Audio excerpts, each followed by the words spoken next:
शिक्षिका ने बालिकाओं से पूछा, भारत की महारानी कौन है? उत्तर मिला, रानी विक्टोरिया। शिक्षिका उत्तर सुनकर अत्यंत क्रोधित हो गईं। उन्होंने बालिकाओं को समझाया कि भारत की महारानी तो माता सीता ही हैं। सीता और सावित्री ही भारतीय नारी का आदर्श होनी चाहिए।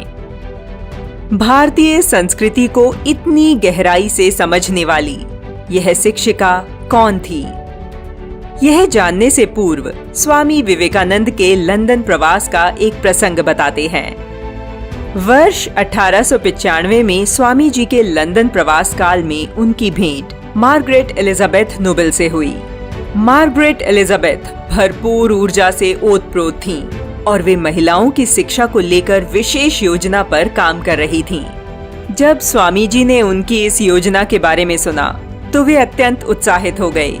वहीं मार्गरेट एलिजाबेथ पर भी स्वामी जी का अद्भुत प्रभाव पड़ा।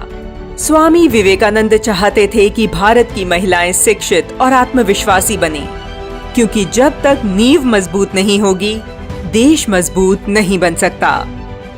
मार्गरेट एलिजाबेथ ने स्वामी जी के व्यक्तित्व में भारतीय संस्कृति के दर्शन किए, जिसने उन्हें इस प्रकार प्रभावित किया कि भेंट के 3 वर्ष बाद सब कुछ त्याग कर 1898 में वे भारत चली आईं। 25 मार्च 1898 को उन्होंने ब्रह्मचर्य अपना लिया। उन्हें नया नाम मिला, भगिनी निवेदिता। स्वामी जी ने निवेदिता को विद्यालय वाले प्रस्ताव पर काम करने का निर्देश दिया। उन्होंने कहा, मेरा दृढ़ विश्वास है कि भारत के कार्य में तुम्हारा बड़ा भारी भविष्य है। विद्यालय के प्रस्ताव पर कोलकाता में बलराम बोस के घर पर बैठक का आयोजन किया गया। बैठक में इतिहासकार महेंद्र नाथ गुप्ता, सुरेश दत्ता, हरमोहन समेत श्री रामकृष्ण परमहंस के कई शिष्य सम्मिलित हुए। भगिनी निवेदिता ने प्रस्तावित विद्यालय की अपनी योजना के बारे में सभी को बताया और अपनी बच्चियों को पढ़ने के लिए भेजने का अनुरोध भी किया।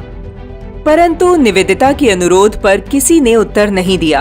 स्वामी जी ने लोगों को समझाते हुए कहा, मात्र लड़कियों के पिता बनना ही काफी नहीं है। आप सभी को उनकी शिक्षा में भी सहयोग करना चाहिए। उठिए और कहिए, हम सभी सहमत हैं। हम अपनी लड़कियों को आपके पास अवश्य भेजेंगे। 13 नवंबर 1898 को कोलकाता के बाग बाजार में कन्या विद्यालय का आरंभ हुआ। विद्यालय का उद्घाटन श्री रामकृष्ण परमहंस की पत्नी शारदा देवी ने किया। भगिनी निवेदिता के विद्यालय में विधवाओं और महिलाओं को भी शिक्षा दी जाती थी। पाठ्यक्रम में अक्षर ज्ञान के साथ साथ सिलाई, स्वच्छता और नर्सिंग भी सिखाई जाती। विद्यालय का खर्च निकालने के लिए भगिनी निवेदिता व्याख्यान देती और लेखन कार्य करती। वे प्रत्येक महिला को मां सीता जैसी ज्ञानवान, धैर्यवान और आदर्श बनाना चाहती थीं। यही कारण था कि जब छात्राओं ने भारत की महारानी विक्टोरिया को बताया तो वे भड़क गईं। मार्गरेट एलिजाबेथ मूल रूप से आयरलैंड की अवश्य थीं, परंतु उनके हृदय में भारत बसता था। वे अपना नाम रामकृष्ण विवेकानंद की निवेदिता लिखती थीं। इससे उनकी गुरु भक्ति का प्रमाण मिलता है। मां भारती को सर्वस्व अर्पण करने वाली भगिनी निवेदिता को शत शत नमन।